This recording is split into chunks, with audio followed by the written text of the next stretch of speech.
High বন্ধু, এখানে আমি মাছের ঝোল করছি। পেঁপে দিয়ে পাতলা করে মাছের ঝোল হবে, তার জন্য আমি মাছ ভেজে নিলাম। এখানটা মাছ ভাজা হয়ে গেছে। এবার ওই তেলে আমি একটু সাদা জিরে দিয়ে দেবো।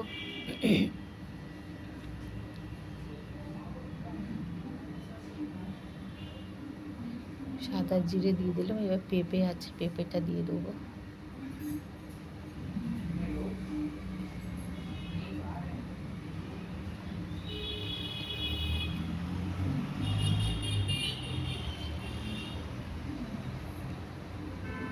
এরপরে একটু আদা জিরে বাটা দিয়ে দেবো।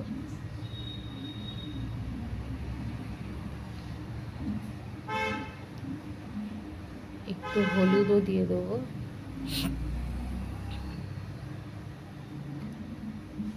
একটু হলুদ আর লঙ্কা গুঁড়ো দিয়ে দিলাম। আদা জিরে বাটা গন্ধটা চলে গেছে। এবার আমি জল দিয়ে দেবো। জল দিয়ে দিলাম। এবার পেঁপেটাকে সেদ্ধ করতে দিয়েছি। এখানে আমার পেঁপে সেদ্ধ হয়ে গেছে, মাছগুলোকে ছেড়ে দিলাম।